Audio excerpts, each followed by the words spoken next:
urges facilities across the country to set up bed bureau management systems to end the no-bed syndrome in major hospitals. A lot later, conflict of interest versus prudent management of the state's coffers. President Mahama's use of his brother's jet for official duty sparks varying reactions, with many demanding further clarity on the cost of the state.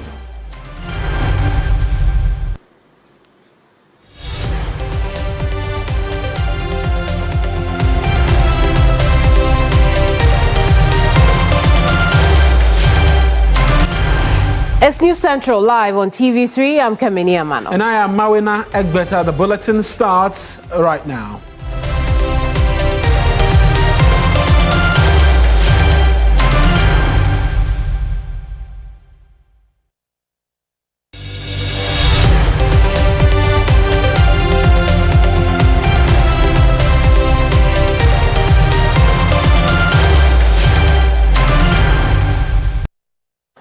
In our first story this afternoon, the Civil and Local Government Staff Association of Ghana says it will continue its ongoing strike, citing a lack of progress in discussions with government. Now, according to the association, recent meetings with government officials have not yielded any concrete outcomes.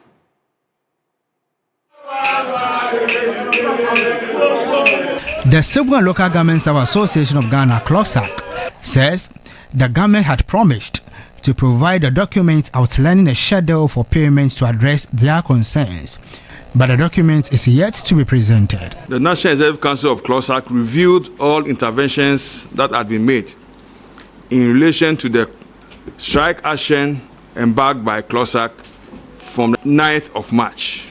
After deliberations, it was unanimously decided that the strike action should continue unabated. Meanwhile, the association has criticized a ruling by the National Labour Commission describing the decision made in their absence as one that smacks of bad faith. When you meet and the other party is not there, you adjourn. You don't take decisions affecting the other party. That's the court process.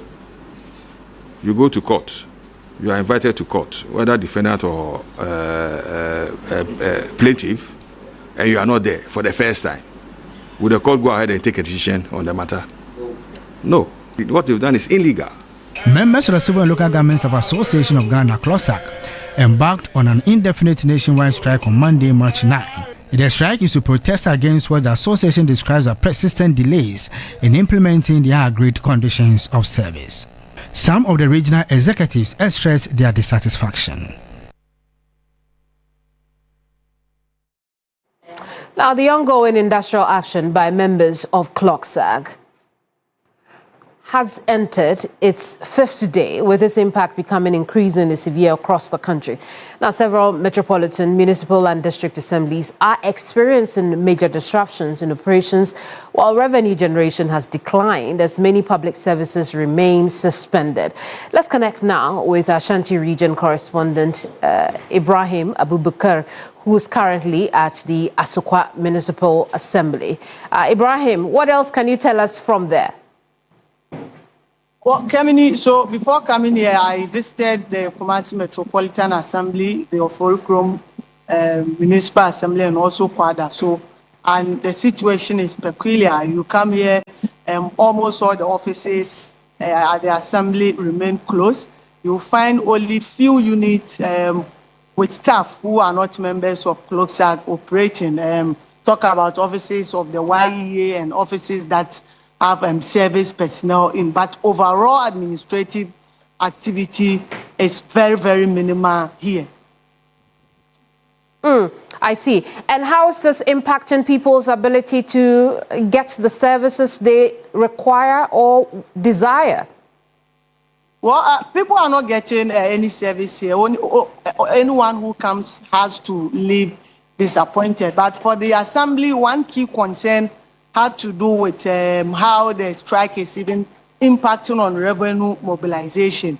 They are telling me that revenue mobilization has been affected, and activities such as collection of market tolls, processing of permits, and also other internally generated revenue streams have slowed down. or completely even halted in some areas, because for even market tolls, we have revenue administrators, supervisors who are all part of the strike. So others will come, they will go and bring the revenue, but even transparency and accountability becomes an issue. Others don't come at all. So it is greatly affecting their IGF, and they are hoping that something be done as soon as possible so that we have members of CLOGSAG back, so they will be able to mobilize some of these funds to do developmental projects within the various assemblies or municipalities. Ibrahim, will end it here. Thank you so much for the reporting from the Asokwa Municipal Assembly.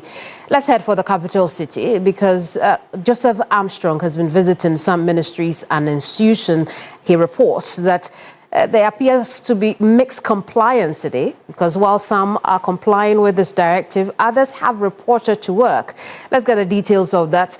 Armstrong, explain to us how you came to this conclusion.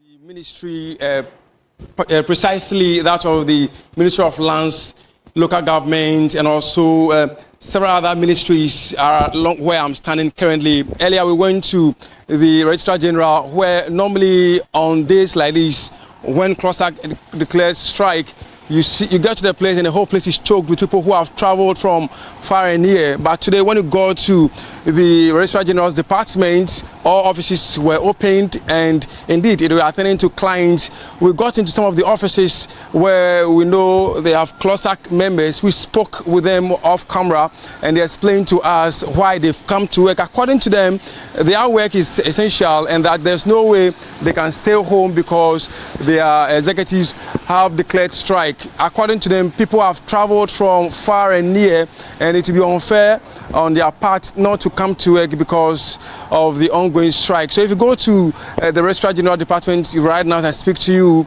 anybody that comes there is being attended to, and we left there and we came to the ministry where we found ourselves. You see, almost all the offices are opened. We are told that even though members are complying with the directive, sometimes they can come around 12 p.m. and leave around 3 p.m. to do some few activities before they go home. So basically, even though they are complying with the directive, they still come during the day to attend to some businesses of the day, making the strike not being felt so hard as we used to experience in the past, Kemeni.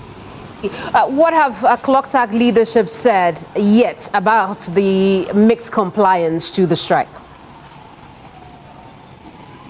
So, Kamini, I've also been to the offices of the CLOGSAG to see if I could get in touch with any of the national executives to explain to us what exactly is happening, whether it's an agreement between them and those who say that they carry essential services for them to be coming to work or not. So I've tried all I can to get in touch with some of the national executives, but that has not been successful.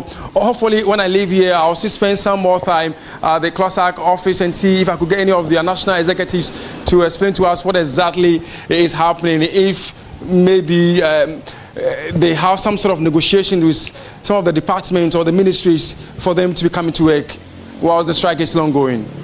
Very well, we'll end it here for now. Thank you so much for the reporting. Joseph Armstrong Gold Alogbe joined us after visiting some ministries and municipal assemblies here in the Greater Accra region.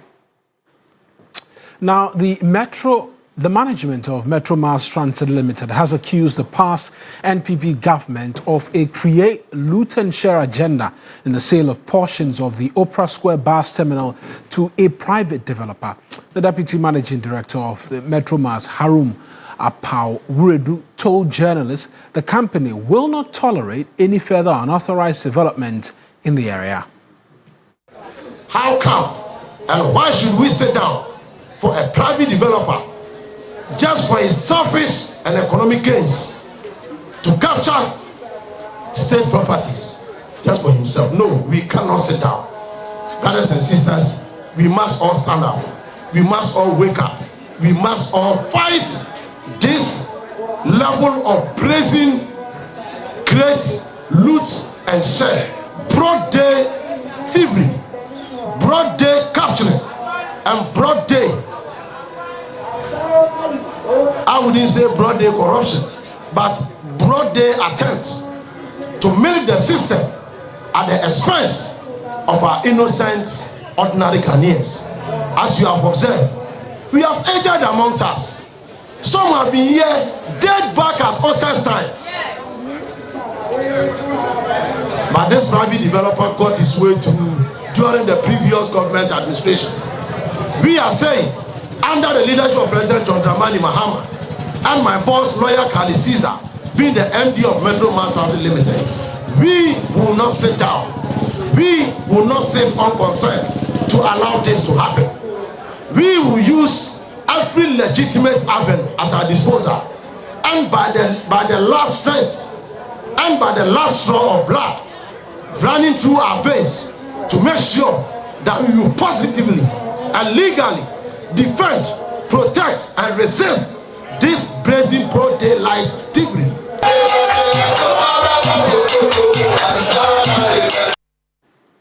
Well, staying on matters relating to labor, the Industrial and Commercial Workers Union, ICU Ghana, has been honored for its remarkable contribution to the promotion of labor rights and the advancement of industrial harmony in support of Ghana's national development. The prestigious event brought together eminent personalities from government, diplomatic missions, business, and industry from across Africa to celebrate institutions and individuals making significant contributions to Ghana's development.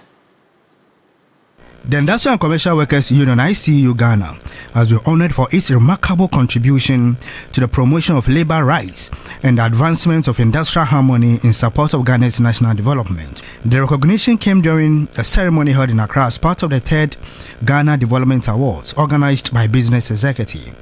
The prestigious event brought together eminent personalities from government, diplomatic missions, business and industry from across Africa to celebrate institutions and individuals making significant contributions to Ghana's development. ICU Ghana was selected as one of the country's most distinguished contributors to national progress. The union received the award for outstanding contribution to labor rights and industrial harmony for national development. General Secretary of the Union, Morgan Ayaweni, in recognition of the union's unwavering advocacy for workers' rights and also effort to foster peaceful industrial relations in the country, emphasized the need to work collaboratively with employers and government. The General Secretary again emphasized that the recognition would serve as both motivation and renewed call to action for the union to intensify its advocacy for workers while supporting the growth of business and industry in Ghana. Now, in a bid to end the era of fragmented information, the Ghana Statistical Service, in partnership with the Office of the Head of Civil Service, has formalized a data sharing pact with 25 ministries, departments, and agencies. The signing of these memoranda of understanding marks a structural shift in how the nation governs, moving away from isolated data silos towards a unified national statistical system aimed at improving productivity. For years, public institutions have struggled with overlapping definitions and inconsistent reporting timelines, often providing policymakers with conflicting versions of the same economic and social reality. Chief of Staff Julius Debra noted the signing of the MOUs marks the culmination of extensive interinstitutional engagements aimed at curing the long-standing challenge of data silos within the national statistical system. Our data system often operates in isolation from each other. Different definitions are given, different reporting timelines, and different data standards. The result is that government sometimes receives multiple versions of the same reality. And when that happens, the ability of policymakers to make timely and confident decisions is weakened. Government statistician Dr. Alhassan Idrisu urged for continuous collaboration from MDAs. Data must be properly recorded. Data must be properly managed. It must be properly shared and properly used. Every institution here today must ensure that its administrative data systems are accurate, interoperable, and accessible for national statistical production. Deputy Minister for Finance Thomas Nyako Ampim, representing the sector minister, was of the view a strong data system is a foundation of confident decision-making. A nation that measures well governs well, and a nation that governs with evidence delivers better results for its citizens. The MOUs represent a national commitment to data integrity, institutional coordination, and informed policy making. The Office of the President will work closely with the GSS and Office of the Head of Civil Service to monitor the implementation of these agreements, ensuring that the commitment to evidence-based decision-making translates into tangible improvements for Ghanaian citizens. You're so live here on News Central. We're going for a quick break. When we return, we have a bit more in terms of stories for you. Please stay with us.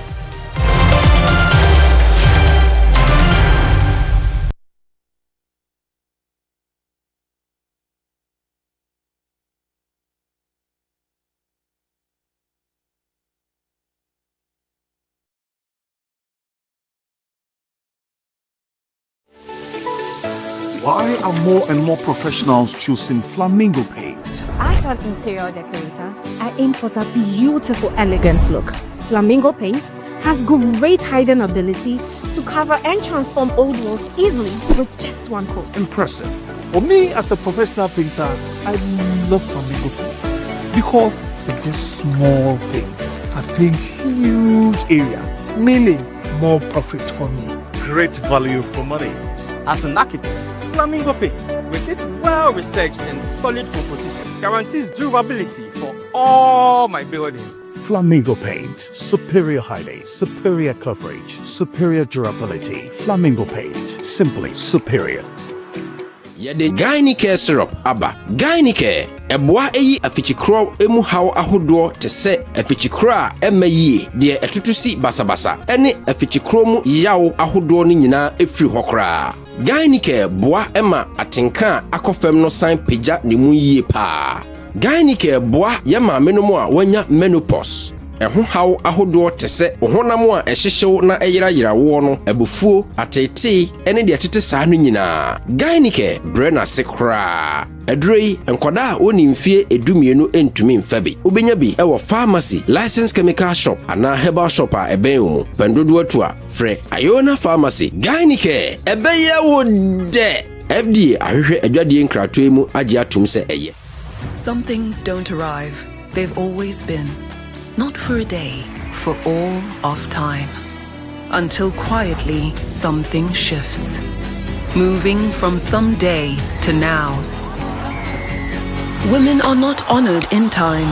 They are woven through it, shaping every story, every voice, every breath. We are because she is, and because tomorrow they will be.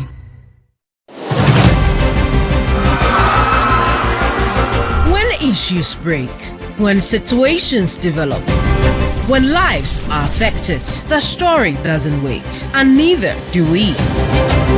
We give you full coverage, live from the streets and communities to the corridors of power as Ghana happens daily. This is Ghana Today. Not just the details as it happens, we analyze the facts and the implications. The full story, the analysis shaping your perspective on the issues of the day. Ghana Today, coming soon. TV3, first in news.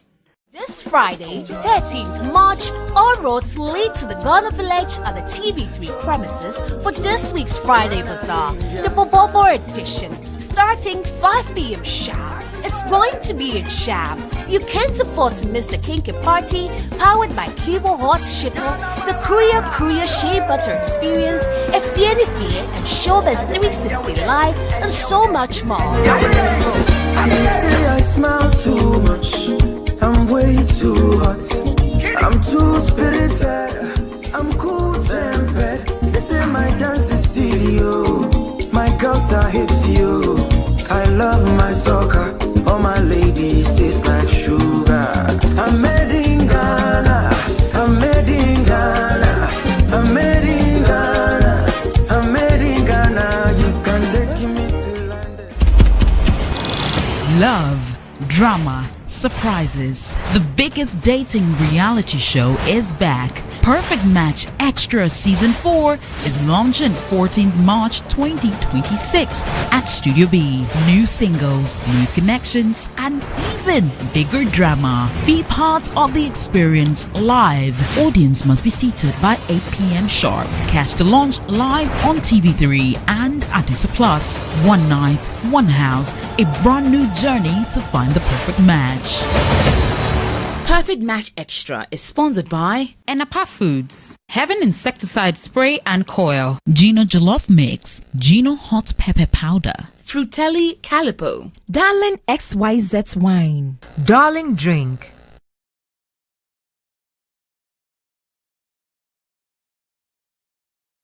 This Friday, 13th March, all roads lead to the Ghana Village at the TV3 premises for this week's Friday Bazaar, the Bobobo edition. Starts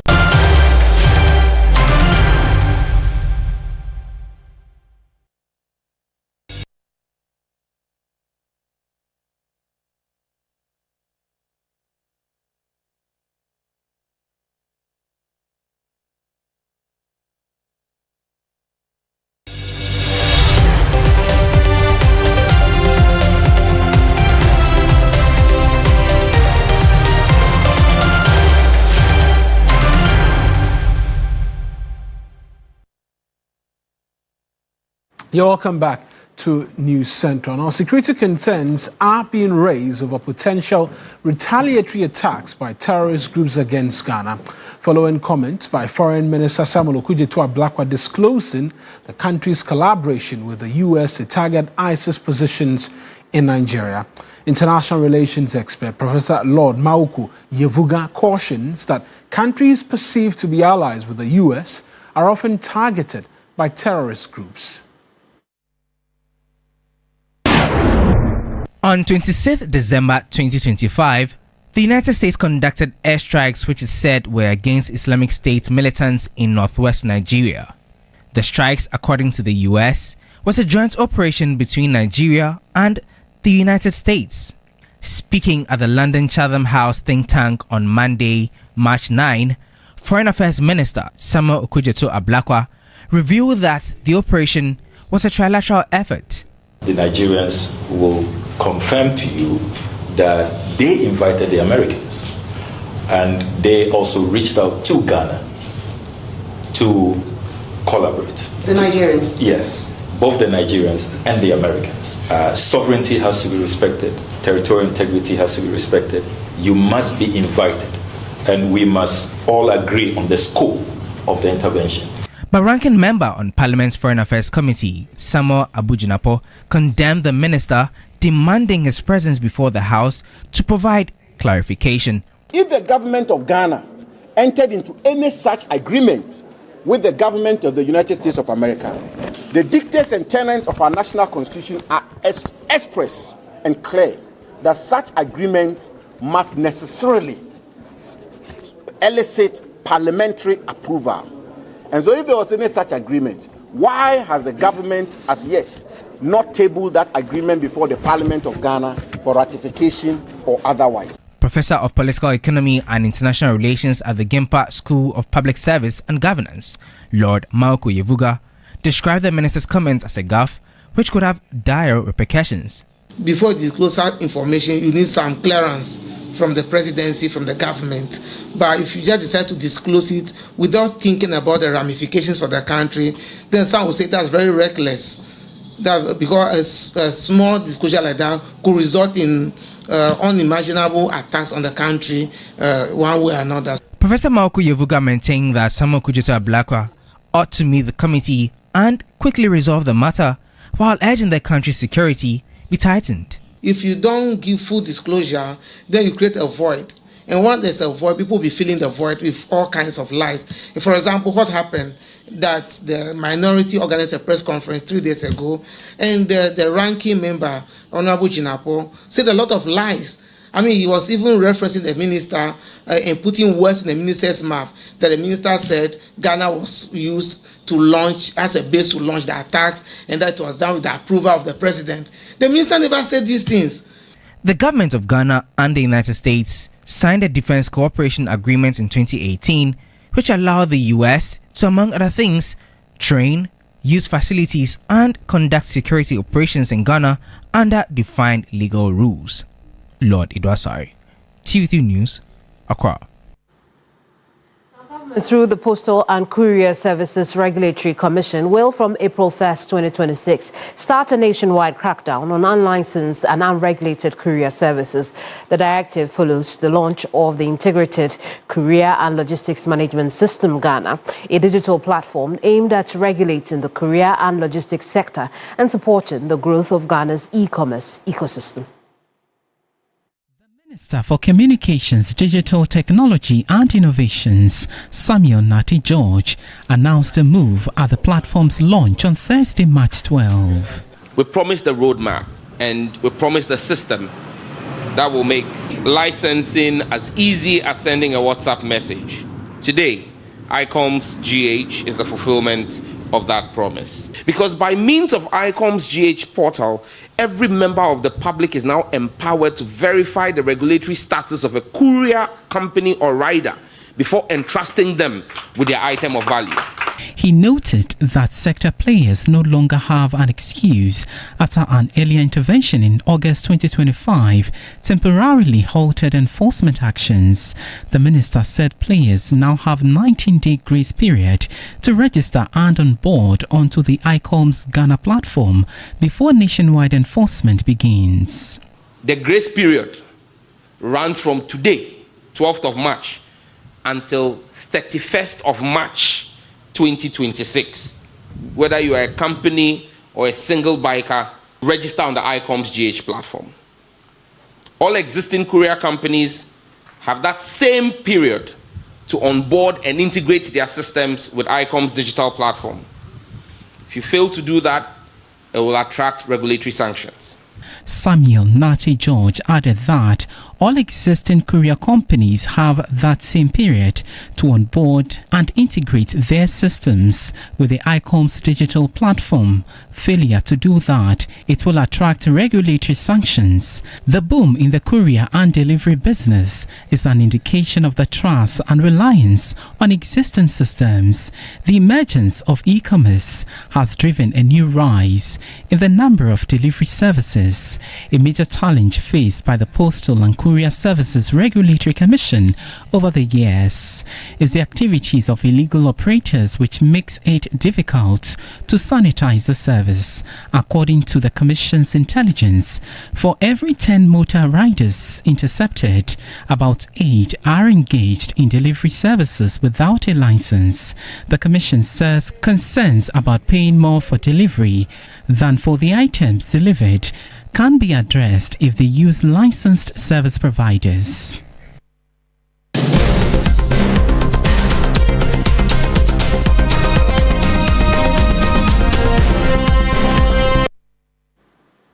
Now, the Health Facilities Regulatory Authority, HEFRA, is urging health facilities across the country to set up bed bureau management systems as a step to address the issue of no-bed syndrome at major hospitals. Dr. Winfred Barr, who's registrar for HEFRA during an inspection tour of health facilities in the Volta region, explained that an effective bed bureau management system can easily identify available beds in other parts of the hospital, particularly when emergency cases arrive. Correspondent Faisal Abdul Idris joins us with a bit more in terms of the details. Faisal, I appreciate you joining us. We know HEFRA has given some health facilities in the Volta region an ultimatum to set up this bureau management system. Tell us about this and how essential it will be in addressing the canker we've all come to know about.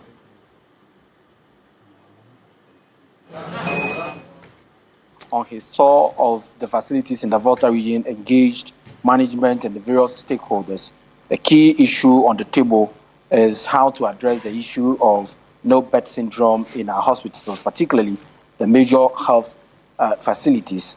At the teaching hospital, he observed that the hospital has upgraded its accident and emergency unit, courtesy the support from the MTN Ghana Foundation, but indicated that with a bed bureau management system in place, the hospitals or health facilities can, at every point in time, know where a bed is available. He insists that, of course, the issue of no bed syndrome in the health sector is not just structural, but can also be attributed to the issue of management. And so oftentimes there are beds in other wards, but the hospital themselves and staff do not even know that there are beds available. And so when accidents or, emergency cases arrive at the hospital, then they turn the people away, telling them that there are no beds. And so HEFRA is taking this step to ensure that every major health facility has a bed bureau management system in place between now and we are in March. So they are saying that by June, they want to ensure that every one of the hospitals have these in place. And it's the same ultimatum they gave to the whole teaching hospital when they visited. The CEO of the whole teaching hospital also admitted that indeed, yes, they are doing well in terms of an upgrade. They have moved from 20 bed capacity to 50. But with this call from the regulatory authority, they will take steps to ensure that the bed bureau management system is in place before the team comes again for inspection in 3 months' time. Let's have a listen to exactly the comment from the registrar for HEFRA, Dr. Winfred Barr, and the CEO for the whole teaching hospital, Dr. Hinterman Umbro. No bed syndrome is not only a structural. When I say structural, it's not only just because there are no beds, but it's also about bed management. And one of the things we realize is that sometimes there can be beds on some of the wards, but nobody knows, and then the emergency room is full. So what we are seeing is that every health facility must have a very active and efficient bed bureau management system. And this HEFRA is going to take it serious. We have come to whole teaching hospital. They've gotten a very beautiful emergency ward that has been handed over to them by MTN. We've gone to look at it. Very nice. In fact, that is the kind of emergency we want to see in our hospitals. But I told them that although you've increased your bed numbers from 20 to 50, it's not enough. They can get full in one day. But when you have an efficient bed bureau management system, then you are able to manage in such a way that you always have space because you move people out to the wards and things. And that is part of the solutions to the no bed syndrome. So we gave them 3 months to set it up, and then we'll come back and look at it. Now, Faisal, before you go, we understand there is a conversation about converting the UHA Simulation Center into a medical center as well. Tell us about that, what you've gathered. Yes, so the University of Health and Allied Sciences has a simulation center built by the China government for them. That facility was commissioned in 2024. The management of the university is saying that from the look of things and the equipment they have at the simulation center, the facility will be underutilized if they do not transform it into a medical center, just like the University of Ghana Medical Center. HEFRA has gone there to assess the facility and indicated that they are impressed with what they have seen so far. The move is to ensure that the pressure on the whole teaching hospital is reduced, such that referral cases that are coming to the whole teaching hospital, some of them can be brought to the UHAS Medical Center. In the coming months, the management of the university is saying that they would have to furnish HEFRA with their human resource list, after which HEFRA will proceed to give them approval, and all other authorities, agencies that are responsible for granting them license to operate will proceed to do so. And so we are looking forward to this move. The hope is that with time, once this is done, the whole teaching hospital would have the pressure on it a bit more relieved. Right then, Faisal, thank you very much for those details. That's my colleague Faisal Abdul Idris, who joined us via the telephone lines this afternoon.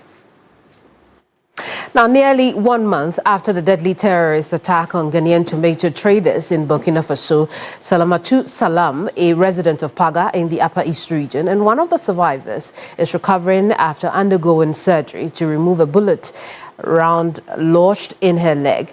Her condition has now confined her to her bed, and she now struggles to make ends meet. Our Upper East region correspondent, Castro Sanyala, joins the military on a follow-up visit and brings us this report.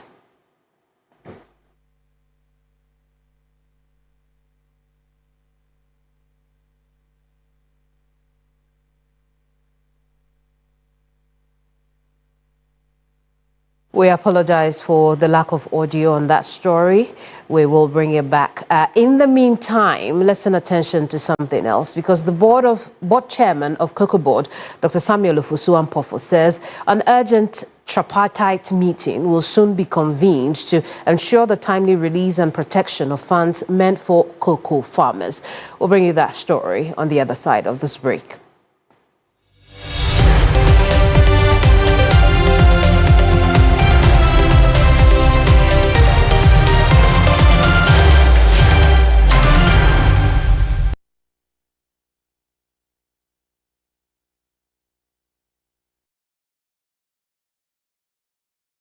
This Sunday on Hot Issues. Responses like we saw in Tamale is testament that the commands that are resident there are not up to the task. If you look at every city, we have certain minimum number of officers. I must admit, in the north, it's one of the biggest challenges that we're having. It's not only in Tamale. 18 private partners. Why do you think TribeNet is the one that stuck out for him to use as a case in Parliament? We wanted a solution, and a number of them, I think about 4 of them also came to do a presentation, and we saw the answer in the cabinet. Is the new national security bill a political statement, or there really is need to repeal Act 1030? Obviously, there's a need. Other than that, there's no way we'll have taken it to Parliament. How safe are the Ghanaian people? We are very safe, and I want every Ghanaian to feel safe. Hot Issues shows on Sundays at 1 p.m. on TV3. TV3, first in news. Giovanni, I love it. I love what I'm seeing. The way you are dressed. Are you a side chief or you just dress because it's Ghana month? He's everything I want in a man. He's soft, he's sweet, he's calm. He smells so good. I love his appearance, his glasses, his haircut. Like, I love everything about him. Don't look at them, look at me. Eish. Look at me. You go to heaven, okay? I'm going with you. I'm going with you. Think the energy because so what I want to ask is AJ, it's okay, it's okay. What I want to ask is AJ. I mentioned my name. Date Rush Season 15 shows every Sunday at 8 p.m. on TV3. Brought to you by Enapa Foods, Heaven Insecticide Spray and Coil. Obuasi Bitters, Numna Wumwankasa. Gold Bar Jewelry. My Life Insurance.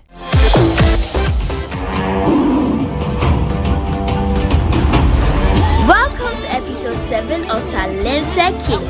It's a freestyle week.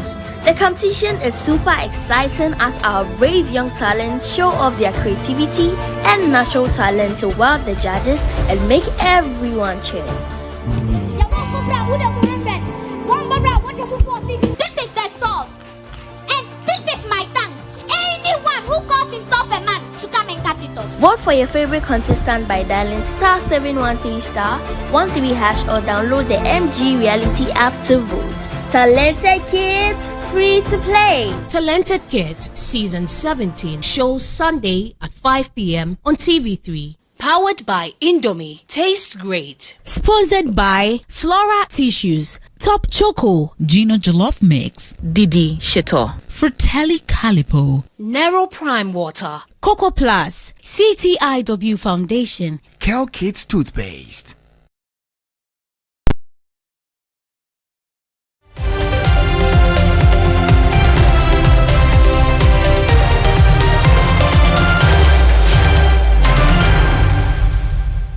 Back to News Central. Now, nearly 1 month after the deadly terrorist attack on Ghanaian tomato traders in Burkina Faso, Salamatu Salam, a resident of Paga in the Upper East region, and one of the survivors is recovering after undergoing surgery to remove a bullet round lodged in her leg.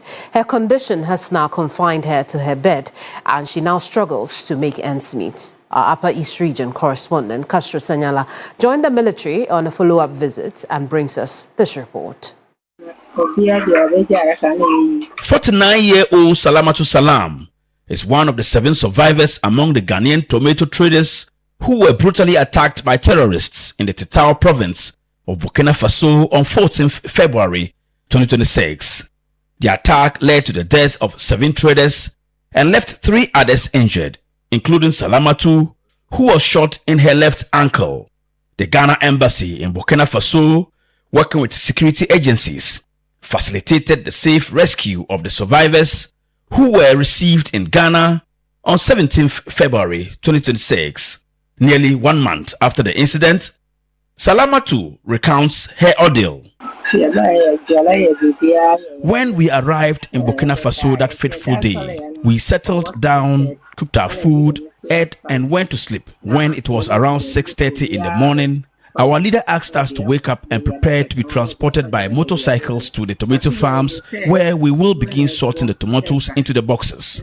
But before we could start, we heard gunshots and people began to run away. But the local people told us that the bad people will not come after us because we are Ghanaians, and urged us to lie down in our truck. But when the bad people arrived, it was our truck they rather attacked. Having undergone surgery to remove a bullet from her leg, Salamatu says life is now tough for her. Following what has befallen me, I am unable to do anything now. I have been confined to my room now. It is because I have no one to support me that made me to go on that journey that has since brought me this problem. The Ghana Armed Forces Northern Command, which played a key role in the evacuation and safe arrival of the survivors, made a cash donation to her. The commanding officer of the 11th Mechanized Battalion used the opportunity to admonish traders to exercise extreme caution when plying their trade in the Sahel region. This particular lady that we came to visit today was injured in the leg. Initially, she didn't even know that it has to do with a bullet round that had entered the leg until further checks.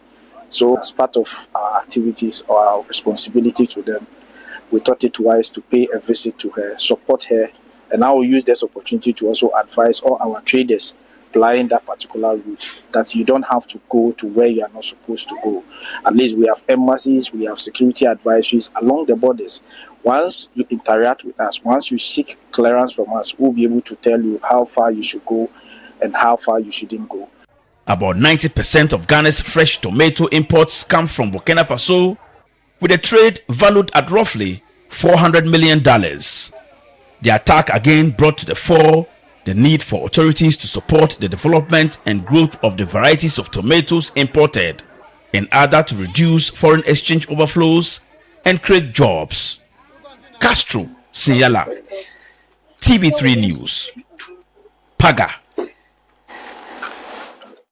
Now, the board chairman of COCOBOT, Dr. Samuel Ofosu-Ampofo, says an urgent tripartite meeting will soon be convened to ensure the timely release and protection of funds meant for cocoa farmers. He was reacting to concerns raised by farmers over delays in the payment of a recent announcement of 4.2 billion cedis intended for them through the license buying companies. COCOBOT chairman, together with other government officials, toured some cocoa growing communities in the eastern region. The purpose of the visit was to brief farmers on recent developments in the cocoa sector to listen to their concerns. The team's first stop was at the Bosusu warehouse, where slashes and pruners procured by the state at a cost of $10 million have been left unused and are reportedly no longer fit for purpose. The Deputy COCOBOT CEO, Dr. James Kutuati, provided explanations regarding the situation. Before we took over, we were made aware that they have imported some slashes for use by farmers. And then the report we also had was that the farmers were complaining that the poles, initially they had a shorter pole and then they brought in a longer one. And the longer ones are so heavy that the farmers cannot carry them. And as a result of that, they brought them to the warehouses and they are lying fallow, not fit for purpose. COCOBOT chairman Dr. Samuel Ofosu-Ampofo described the investment as wasteful and a burden on the state. So these are some of the legacies that we have come to inherit. Let's bring you some more stories this afternoon, where the Ghana Investment Promotion Center has launched a major investment drive in the Ashanti region, describing the region as Ghana's next frontier for industrial transformation.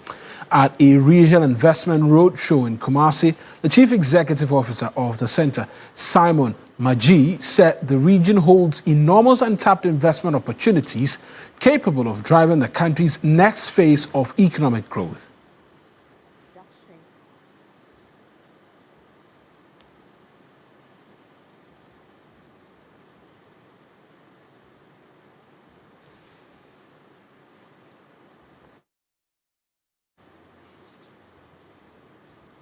And we'll bring you that story in a short while if you continue to stay with us here on News Central. But we can get into some other stories for you this afternoon as well. And we know top of the agenda, amongst many things, has been growing criticism and an accusation of a violation of his own code of conduct to his appointees. That's President Mahama's decision to use his brother's newly acquired jet for his recent trip to South Korea. The president, who's resorted to commercial flights during such criticisms in his first year of office, returned to a private jet for the much longer journey. Government in the past has insisted the use of the jet comes at no cost to the state. However, members of the minority MPP say the president's action raised serious conflict situations that need curing. Civil society groups like Imani Africa believe any happening which portends in the negative could become a much larger challenge for the entire national security architecture. Hence, a demand for the president to desist from saying. But the big question everybody is asking, what the latest defense will be, and we'll seek to get that for you when we connect with the Minister for Government Communications. But let's go for a quick break here on the bulletin. When we return, hopefully, we have some answers for you as well.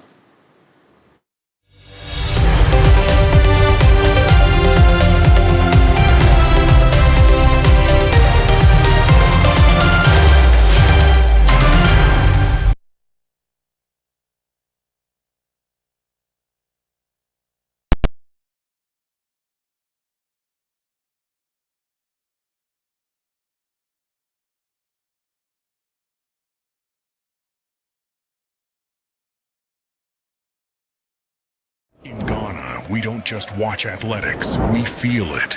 From inter-house heats to international meets, the speed, the grit, the leaps, the photo finishes, broken records, the moments that steal your breath and make strangers hug like family. This May, Africa's biggest athletes will converge in Accra for the 2026 African Athletics Championships, and every single moment will be live on TV3. Don't just hear the roar, be inside it. 3 Sports, TV3, first in news, best in entertainment.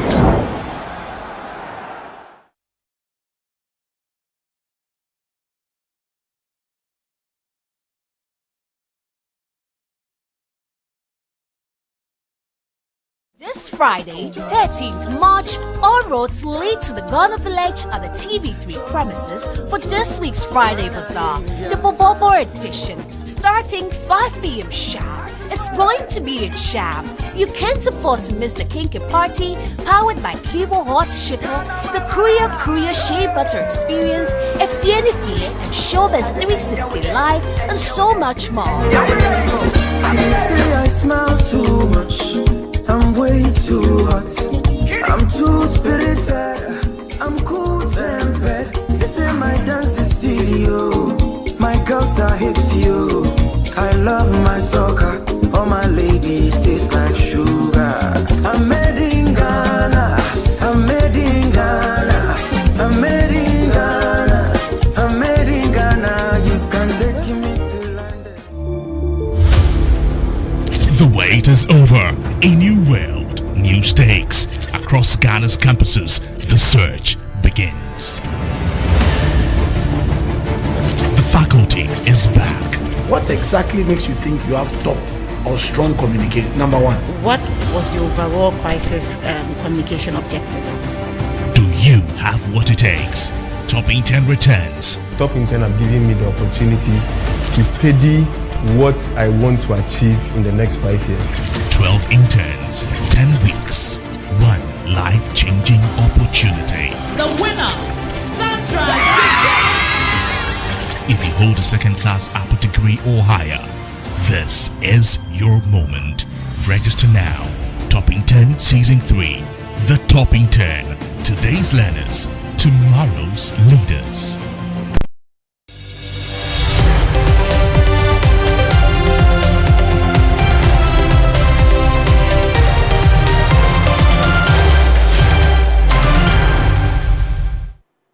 Welcome back. Now, the national chairman of the NDC, Johnson Asiedu Nketia, says government is committed to strengthening the private sector by creating an enabling environment to enable them create more employment opportunities for the youth. Addressing party faithful in the Katamanso constituency in the Greater Accra region as part of his regional thank you tour, he explained that the strategy is what many developed countries have adopted to create the right economic conditions for businesses to grow and employ more people.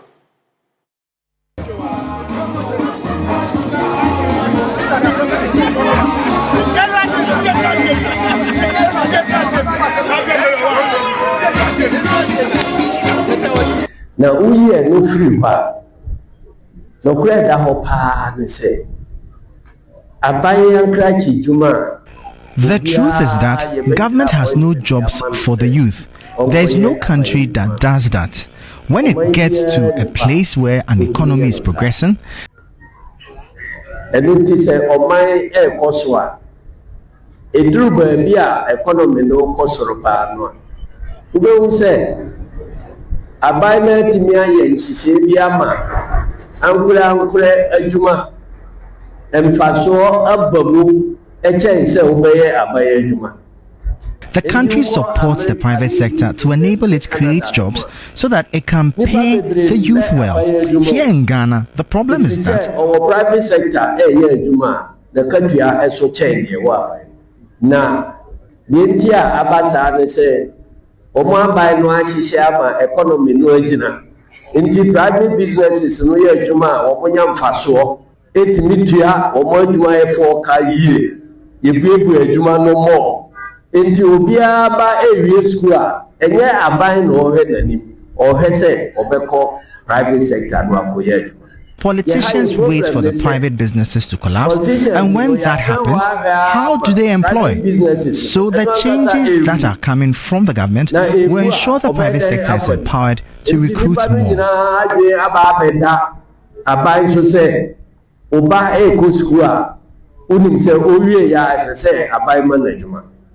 It changes ya President Mahama and the force in no economy no say ye na private sector no praja na uye adwuma wo private sector mo obi company wo bi na wo kofa ofa wo adwuma mo akatua obetimi di aba no ebedo. The Ghana Investment Promotion Center has launched a major investment drive in the Ashanti region, describing the region as Ghana's next frontier for industrial transformation. At a regional investment roadshow, the chief executive of the center, Simon Maggi, said the region holds enormous untapped investment opportunities capable of driving the country's next phase of economic growth. The event, organized in partnership with Corporate Integrity Consult and Media General subsidiaries Akuma FM and TV3 Network Limited, forms part of GIPC's nationwide investment opportunity mapping project. The initiative seeks to identify, package and promote bankable investment opportunities across all districts in Ghana. Ashanti region holds a strategic position in Ghana's economy, and it is well placed to drive the country's next phase of economic expansion. Data from the GIPC, where we worked from 1994 to June 2025, shows that the region attracted approximately $3.5 billion United States dollars in foreign direct investment across 410 projects registered with us. The challenge has not been a lack of opportunities. Instead, many promising projects have failed to attract the attention of investors. A key project highlighted at the forum is the proposed Greater Kumasi Industrial City, expected to transform the region into a major center for industrial production and logistics. The region stands ready for innovation, ready for partnership, and ready for investment. And I'm glad that my good brother mentioned the strategic investments that the government is committed to making in the region, i.e. the Wankara Inland Port, is top on our agenda, and we are working so hard in making sure that it becomes a reality. Chief Executive Officer of Corporate Integrity Consult, Charles Kusia Piakubi, emphasized the need for deliberate policies to reposition Ashanti from a trading center into a full industrial hub. Industrial transformation is not only about factories and machines. It is also about entrepreneurship and innovation. Small and medium enterprises remain the backbone of our economy. Supporting local entrepreneurs through access to finance, mentorship, technology, and market opportunities will stimulate inclusive industrial growth. Nana Ose Asari is the general manager for Akuma FM. We are looking at how we can rebrand Ashanti region as the hub for industrial transformation, and that has been our focus, which is why we decided to partner GIPC and Corporate Integrity Consult to organize this forum. Organizers say the investment roadshow will continue across other regions as part of efforts by the Ghana Investment Promotion Center to build a nationwide pipeline of investment-ready projects and accelerate Ghana's industrial growth. Well, that's all of our bulletin for this week. I am Mawina Egbeta. And I am Kamini Amano. We'll see you same time Monday. Bye-bye.